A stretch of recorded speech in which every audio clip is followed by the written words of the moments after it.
On the biggest stage in the world, FanDuel's changing the game because sometimes your player gets subbed off and your bet goes with them. Not anymore. With FanDuel's Super Sub, if your player's subbed out, your bet stays in. That's right. If your player leaves the match, your bet continues on with the substitute. So you're still in it until the final whistle. Visit FanDuel.com. Get started now. Let there be goals this summer on FanDuel. 21 plus select states for Kansas in affiliation with Kansas Star Casino. 18 plus DCKYWY. Gambling problem? Call 1-800-GAMBLER. 1-800-MY-RESET. 888-789-7777. Visit ccpg.org/chat. Connecticut. Visit mdgamblinghelp.org. Maryland. Visit gamblinghelplinema.org. Call 800-327-5050. Massachusetts. Call 877-8-HOPE-NY. Text HOPE-NY in New York. Call 877-770-7867. Louisiana. Visit FanDuel.com. Get started now. Let there be goals this summer on FanDuel. In the squadron, they called him Bullets, but we call him Greg Kelly. Greg Kelly is on the air on the Red Apple Podcast Network. Well, hello. Hey, it sounds like Iran is actually saying what the White House is saying, that a deal is close, very close. This is coming from Iran. Right? There must be death in the blood will run through the streets of America. They're actually on board with this deal. It's coming closer. Hey, this just in. Clips from the Gavin Newsom Hunter Biden podcast. Now, this is really something. Hey, did Gavin, I don't know, write a book or something? Or no? I mean, Hunter, that is. No, he's just the notoriety of being Hunter gets him on various shows and the rest. And people who should be very hard on him are going easy on him. People like Candace Owens, people like Sean Ryan. Sean Ryan, ostensibly conservative, but he's just out for himself. I think the guy might be still working for the CIA, Sean Ryan, Joe Kent, and those fakers. But here's somebody thinking that he's exonerating himself, but he's implicating himself all over again. This is Hunter on the Gavin Newsom show. And by the way, there shouldn't even be a Gavin Newsom show. Go ahead. Did you get that, my friend? Okay, try it again. 1, 2, 3, 4, 5, 6, 7, 8, 9, 10, 11, 12. How many times do I have to count? You good? All right, here we go. Is that the only thing that the laptop proved, the quote-unquote laptop, hard drive, iCloud hack, whatever you want to call it, the only thing it proved is that I was a degenerate crackhead. Doing degenerate crackhead things. Yeah. One more time, if you don't mind. One more time. Yeah, just one more time. The only thing that the laptop proved, the quote-unquote laptop, hard drive, iCloud hack, whatever you want to call it, the only thing it proved is that I was a degenerate crackhead.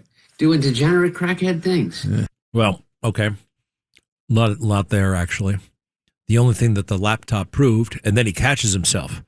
iCloud hack, hard drive, whatever you want to call it, because he has made allegations that he was hacked, and hacked is a hell of a lot more serious, or actually, you can actually claim victim status if you were hacked.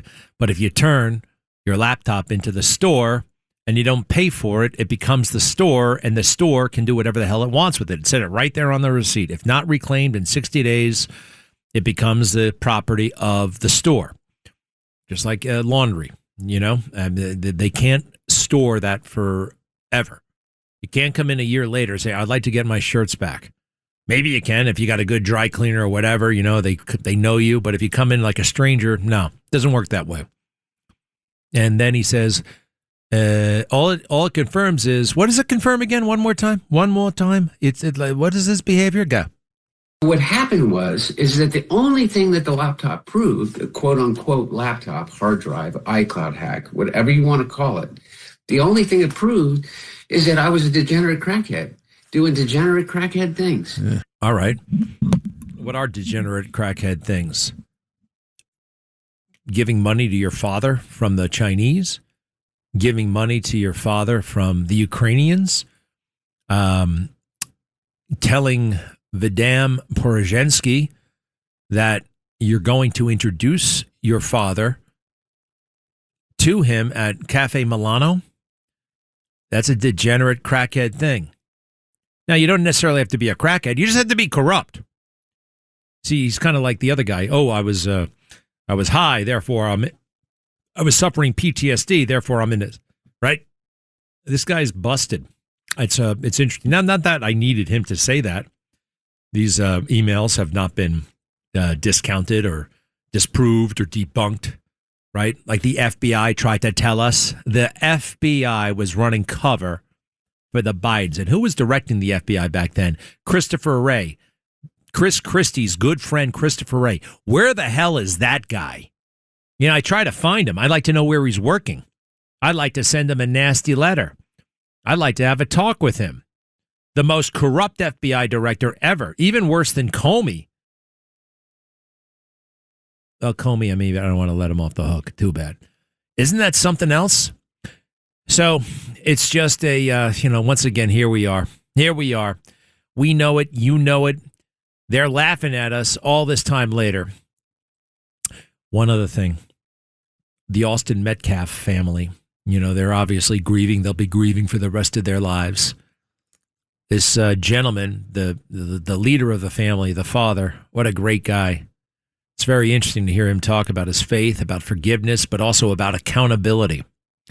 This is Mr. I'm not exactly sure of his first name, but go ahead and roll the tape, please. Mr. Metcalf, the father of Austin, who was killed, murdered by Carmelo Anthony. Go ahead. Said, people think that grief is sadness, but it's not. It's rage. Oh. Pure, unfiltered rage. You failed yourself. You failed your parents. You failed society. You don't belong in this community. When I woke up this morning, it was a very different feeling. When I woke up, I felt like 1,000,000 pounds had been lifted off my shoulders. Because I used to wake up every morning with this anxiety, with this feeling of dread. And this morning was the first day I woke up with a feeling of peace, comfort, tranquility that I haven't experienced in 14 months. And I felt Austin. What killed me was the body cam footage when I could hear Hunter screaming. Oh God, my brother, my twin. As a parent, you always want to protect your kids. And to hear my son and the fear in his voice, and I'm not there to fix it. What was it like sitting in that courtroom with Carmelo Anthony for 5 or 6 days? Challenging is the first word that comes to my mind. And I'll even say this. I had a little bit of sorrow because I'm human. And that poor boy is fixing to experience a life that I would not wish upon anyone. Oh, boy. How about that? That's raw. Imagine that. Yeah, I could see. The way these things go, anything can happen in these crazy trials. Russia has a... What? Hey, why haven't we seen the body cam? Why haven't we seen all that stuff? I mean, usually it's just a couple of days after a notorious incident, especially if a cop is involved, right? If a cop did something wrong or is alleged to have done something wrong, we see the body cam footage within hours sometimes. It's been nearly a year since this thing. Why haven't we seen that? That's a little bit strange, isn't it? It's also disgusting what they had to go through, all those people saying, oh, we're glad he's dead and all that stuff. Wow. What a class act that gentleman is. Really beautiful. But some people are just... anybody know who D.L. Hewley is? He had a very strange TV show called The Hewleys. I'm like, why is this racist on TV? Why are we pretending that this guy is funny and this is a good guy? D.L. Hewley. These are the kinds of things that used to get you ostracized from society. You'd have to go underground with views like this. D.L. Hewley. Listen, if you asking me, I don't think that all white people should be able to do anything in secret at all. I don't think they should have. I don't think they should be able to have drapes or curtains. Everything should be clear, because anytime, let me tell you something. When it's all white people in secret, it's bad for everybody.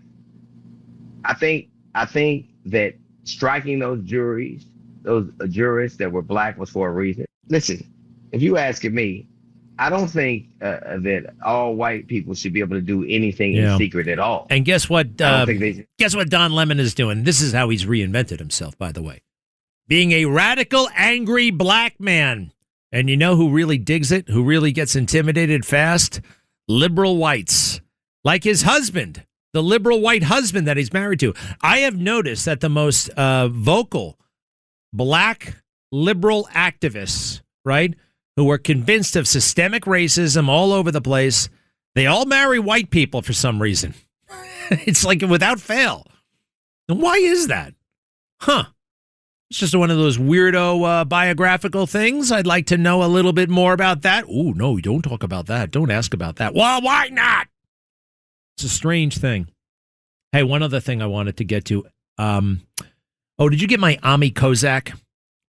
This guy is hilarious, this comedian. He does the best impressions in the world. He's great. He's a big champion of Israel. And he does everybody in the book, even people who don't have very, prominent features. You think they're tough to do. Amy Kozak. Now, what he does is Stephen A. Smith and his reaction to the basketball, to the Knicks the other night. And I think it's been hanging around in our system since yesterday, by the way. All right, if you want to look at that file. Guys like this, I find them amazing. And do me a favor, while we're holding for him, do we have him, right? Remember from yesterday? All right. Good stuff from him. We'll turn that around in a moment. The other thing I wanted to do is basically mourn that our director of national intelligence is no longer going to be there. Congresswoman Tulsi Gabbard became the director of national intelligence. And this is a person who was not afraid to tell us stuff, to confide in the American people, to understand that her job is not to keep secrets from us. This is still a democracy, allegedly.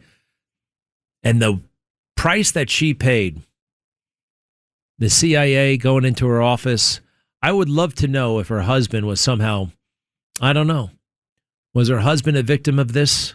You know, the CIA has been practicing all kinds of lethal, dark arts for a half century. Did they do something to him? More than a half century. For 70 years. Since World War II, for crying out loud. 80 years. Listen to Jen Psaki deny something very basic that we all know about. And Tulsi Gabbard confirm it for the American people. Now, she's gone now, Tulsi Gabbard. Soon to be replaced by Jay Clayton, who we like a lot. Not only is he the U.S. attorney, but there's the SEC chairman. So he's going to be good. He's a citizen statesman. Go ahead. Russia has a history also of inventing outright lies like this, which is the suggestion that the United States has a chemical and biological weapons program, or Ukraine does, that they're operating. Russia is the country that has a chemical and biological weapons program. So the objective was to make clear the inaccuracy of the information, the misinformation they're trying to put out, and make clear to the world that they not only have the capacity, they have a history of using chemical and biological weapons, and that in this moment we should have our eyes open for that possibility. Today, I'm releasing new evidence of long-standing U.S. government funding of more than 120 biolabs in over 30 countries. Now, these biolabs include labs in places like Ukraine, which could be at risk of compromise due to the ongoing Russia-Ukraine war. In fact, the intelligence community had previously warned that a U.S.-funded biolab in Ukraine likely housed dangerous pathogens, as the information surrounding the existence, history, locations, and funding of these U.S.-funded biolabs has been intentionally covered up by very powerful people who falsely claimed that these biolabs didn't exist. Now, they accuse anyone who says otherwise to be foreign assets and traitors to America. What an amazing woman. who, according to our dear friend Roger Stone, will be president of the United States someday. All right. Hey, that comedian Stephen A. Smith, I will have it when we return. And your calls on this beautiful Friday, 800-8489-222, 800-8489-222. Greg Kelly Let's go, Brandon.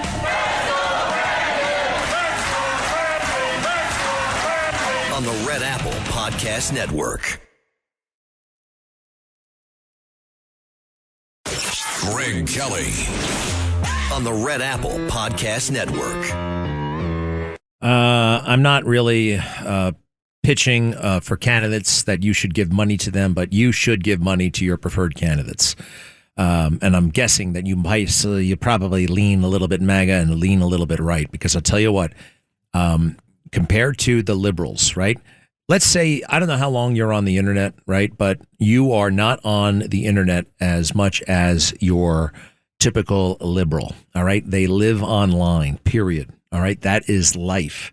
There's nothing else beyond social media and the phone. And you know what they do? They get all riled up and they are kind of algorithmically pushed to something called Act Blue. Act Blue, the great big fundraising arm for the Democrats. Well, this thing, which is apparently totally corrupt, they're getting money from all kinds of dark places, but it is so easy to give them $5 or $10. And I know this for a fact. People, you'd be surprised, just about everybody who hates Trump is given money to Act Blue. And be honest, how much money have you given to your favorite MAGA people, right? If you're like me, not enough.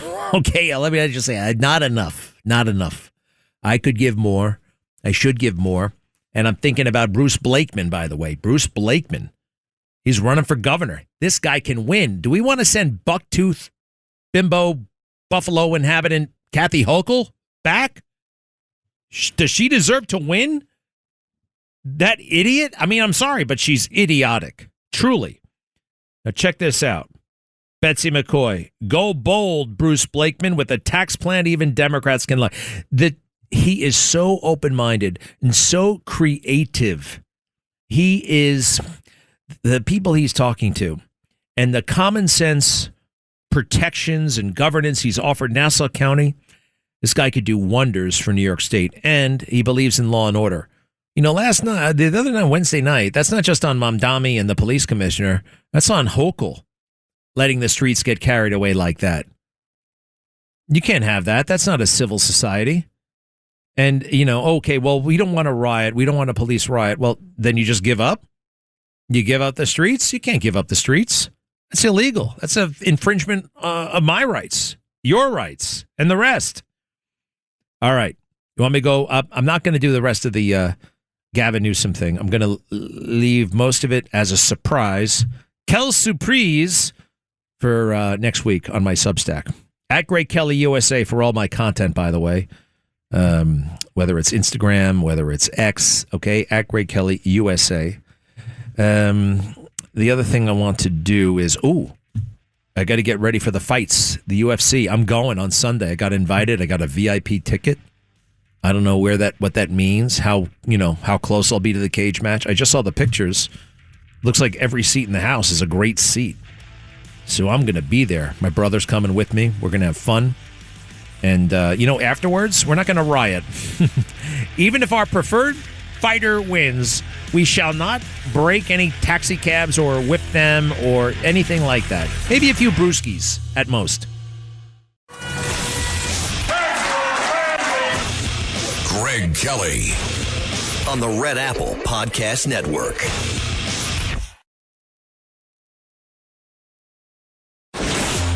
Greg Kelly, entertaining and informative. On the Red Apple Podcast Network. Hey, you heard about the federal judge who was hooking up with some cop in her chambers, like in her offices? By the way, why do they call judges chambers? They have an office. Why do they call them chambers? Whatever. Maybe is it an S&M thing? Chambers? Dungeon? No, seriously. No, probably not. Anyway, she was hooking up with this guy in there, and everybody knew it. She had law clerks, a secretary, and they knew that there was moaning and groaning.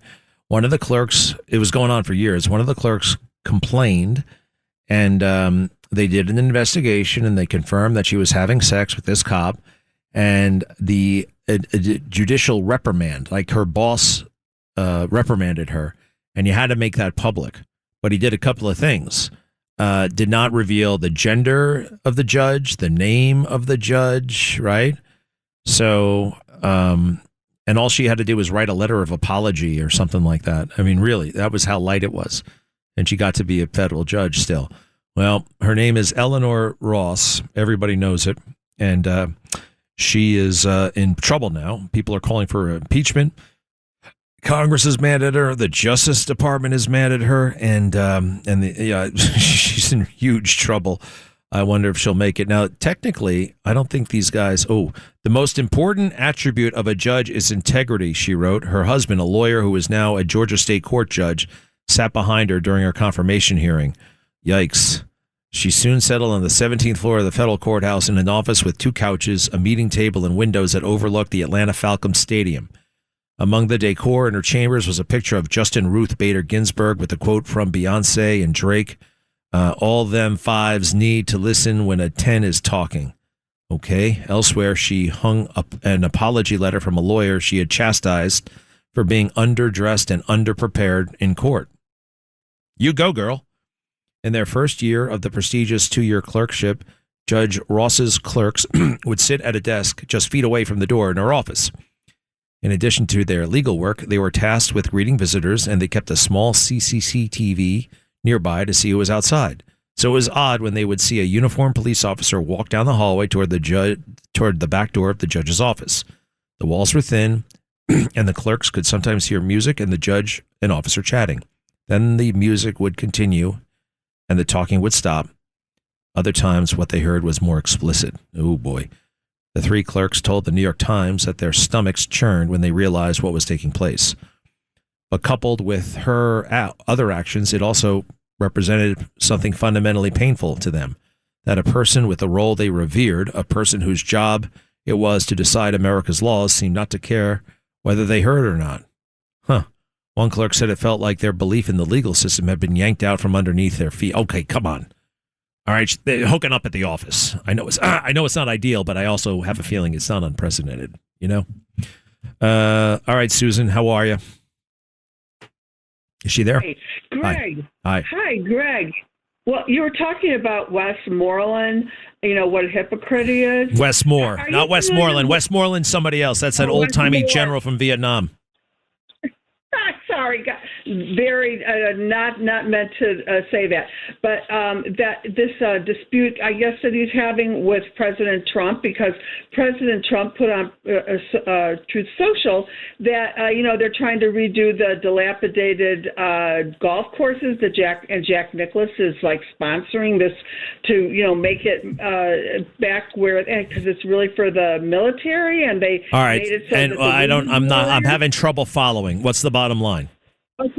Okay, so part of it is in Maryland, and Trump said that Moore tried to said to halt this from happening, and then very explicitly that he was doing this, and then Moore put his spokesman out saying that this was all fabricated by Trump, and that Trump should be dealing with affordability matters. All right, I mean, look, it sounds like a political squabble. I mean, people talk politics. I can't fault anybody for that. I'm not going to make a big deal out of that. Those things happen. That sounds like a day at the office. I mean, lying about your military resume, I got beef with that. Having a dispute if you're a Democrat with the president of the United States, that's kind of what you do these days. Do you know what I mean, Susan? We can't be crazy. We can't be upset about everything. Know what I mean? Well, it's just that he was supposedly, so military, for, the good of everyone. And then now he's trying to stop it. Or yeah, I know. Look, he's a rotten politician and a phony. You expect something more out of these people? All right. That's how they behave. But this thing about his military resume crosses a line. All right. Remember, we gotta check our energy.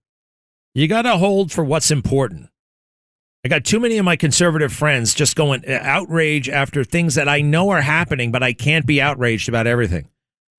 Also, I don't want to react to everything. Oh my God, somebody said something. Somebody did something.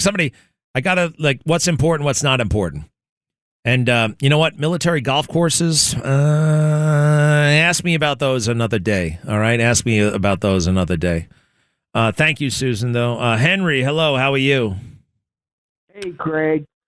I wanted to say back in 1994, it was a big deal that NBC ran a split screen of the 1994 NBA Finals, the Knicks versus the Rockets, and the infamous Bronco chase. That's what James Flippin was talking about, but I don't remember that because that would have been on TV at night. Right? No, the game was at night. They're back 3 hours.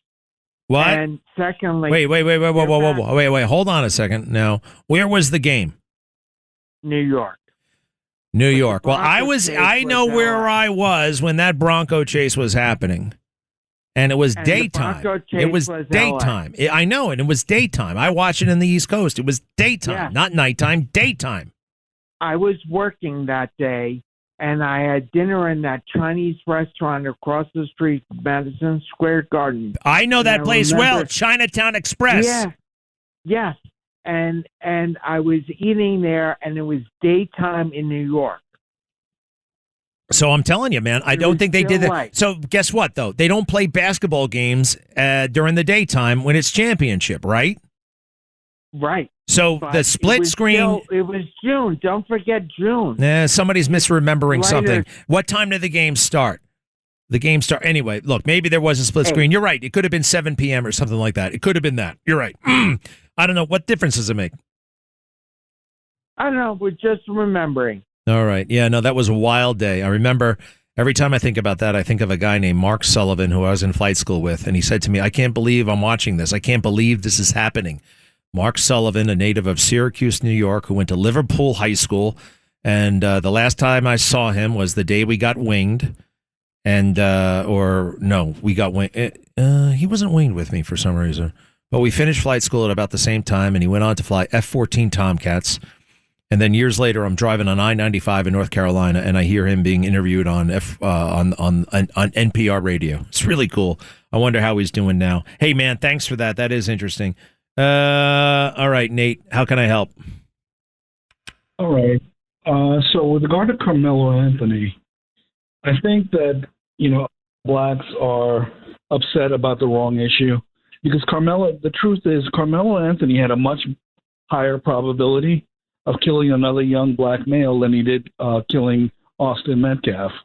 And, it's a shame that, the murders that happen in the black community literally on a daily basis that amount to thousands of dead young black teenagers every year don't raise the same eyebrows that this case does. And, again, when you look at the biggest enemy facing the black community, it's the black community itself. The 75% of births out of wedlock, the fact that they're 13% of the population, but they're 40% of the HIV cases in the country, the fact that they have the highest poverty rate of any other group in the country. Those are the things that should be raising eyebrows, not this case. This case has nothing to do with those larger structural problems that are really the bane of the black community. It sounds like you've been watching my TV show because I've been touching on a lot of that stuff.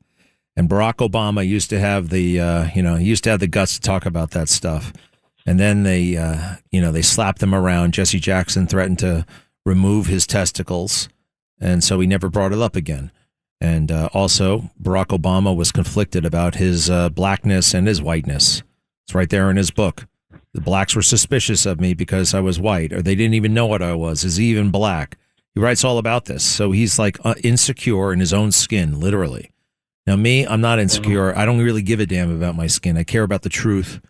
And you're absolutely right about black children, especially. Yeah, nobody seems to care. Black on black crime.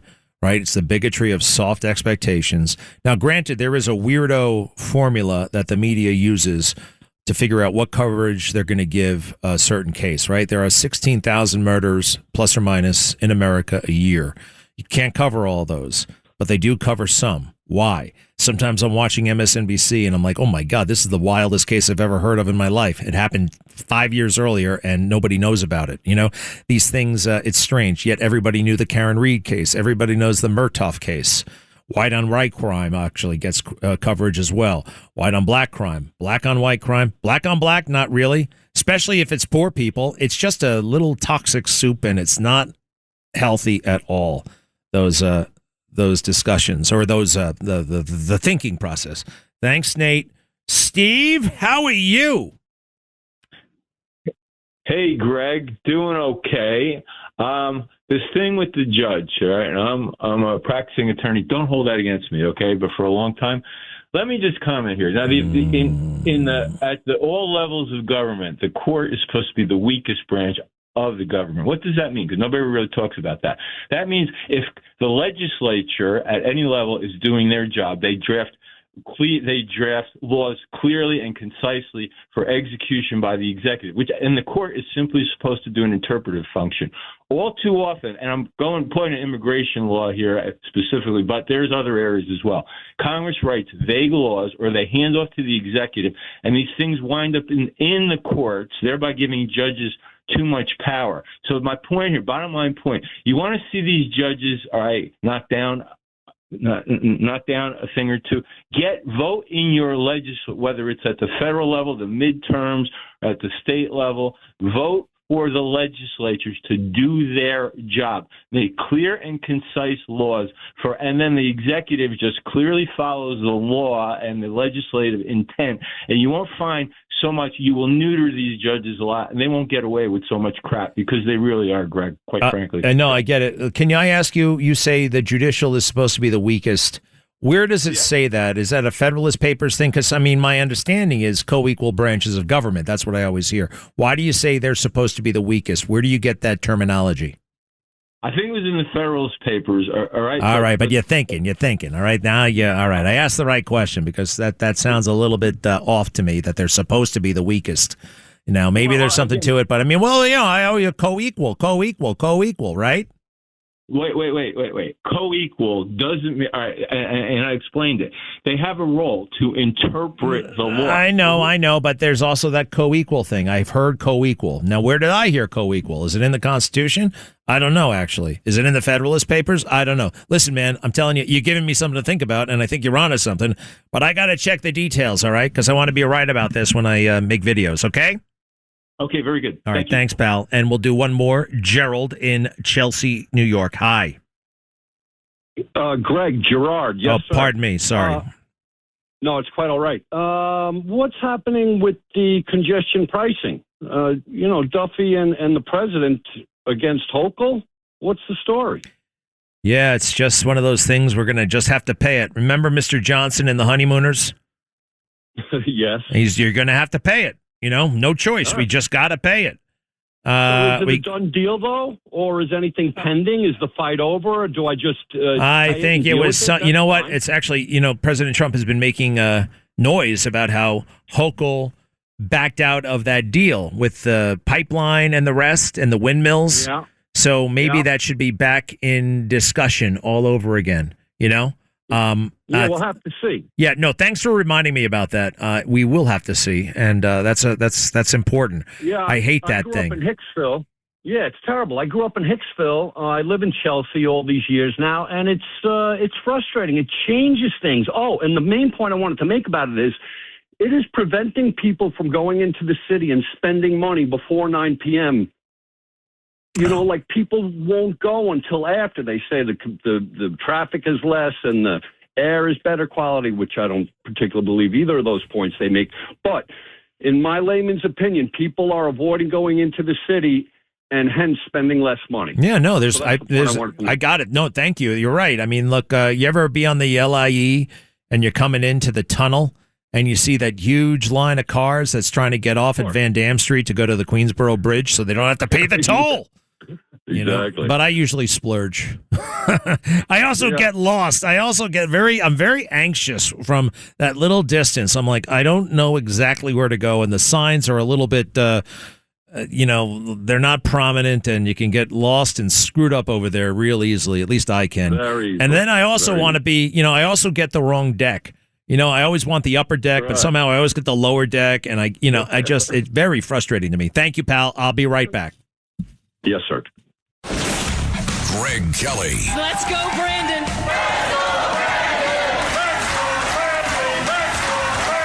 On the Red Apple Podcast Network.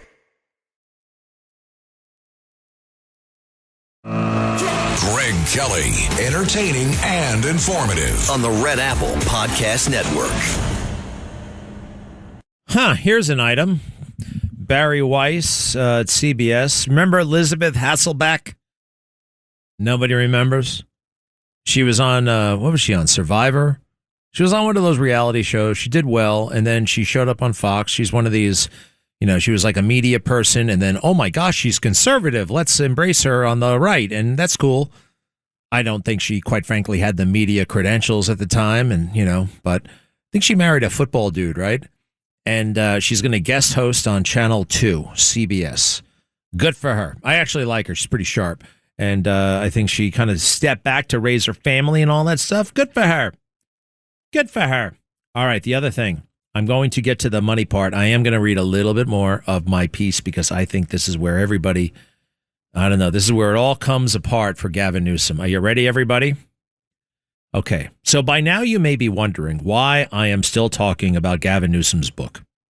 And that is a great question. Most politicians write books. Most are forgotten almost immediately. Why spend this much time on this one book? Well, because Gavin Newsom does continue to sit near the top of the Democrat presidential heap. More importantly, because he insists that this book matters. He presents it as personal, authentic, and revealing. He presents it as an explanation of who he is and how he became the person he is today. This book is revealing, far more revealing than Gavin Newsom seems to understand. An annoying habit will soon become a consequential one. Newsom often seems unable to leave a thought at its natural size. He enlarges it, decorates it, and elevates it. I am writing this from a time and place when the seasons have already begun to lose their capacity to tell us what time and place it is. Newsom tells us elsewhere that he is writing from his home office in suburban Sacramento. I checked. 29 degrees in January, 103 degrees in August. Winter, summer. The usual arrangement. In a life where my every movement as father and governor can feel orchestrated, the early morning allows me a sliver of space to call my own, where my mind can wander and find contemplation and reflection.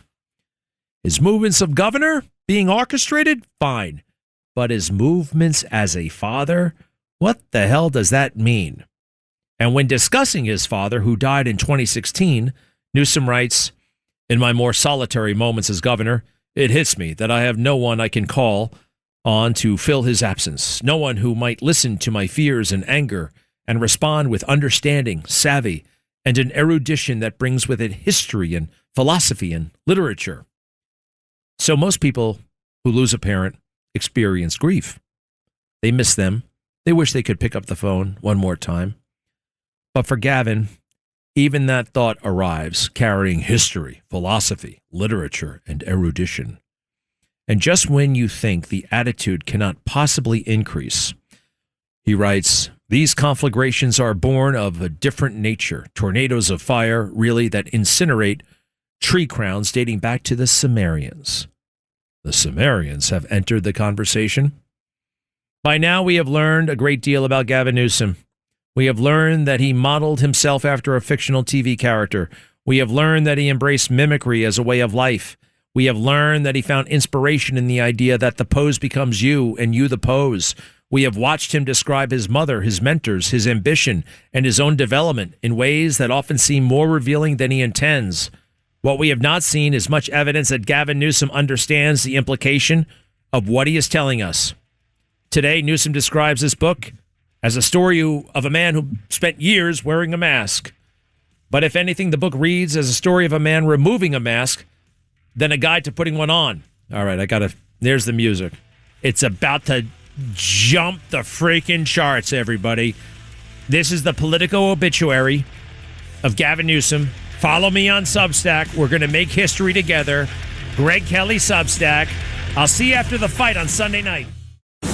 Thanks for listening to The Greg Kelly Show. You can hear The Greg Kelly Show weekdays at 12:15 on 77 WABC. If you like the podcast, share it with your friends and listen anytime at WABCRadio.com and download the WABC Radio app. Hit that subscribe button on all major podcast platforms. Plus, follow WABC on social on Instagram, TikTok, Facebook, and X. See you next time for a new episode so you never have to wonder. What the heck is going on here? Roger Stone here. Your dollars are losing ground, but gold isn't. American Sovereign Bullion helps you protect your wealth through real, tangible assets. Through their nationwide wholesaler network, you get some of the best pricing on gold and silver delivered straight to your door. Since 1912, the U.S. dollar has lost 97% of its purchasing power. Meanwhile, gold continues to prove its strength. So call 844-272-2428. That's 844-272-2428. Or visit dyingdollar.com to request your free gold and silver guide. That's dyingdollar.com.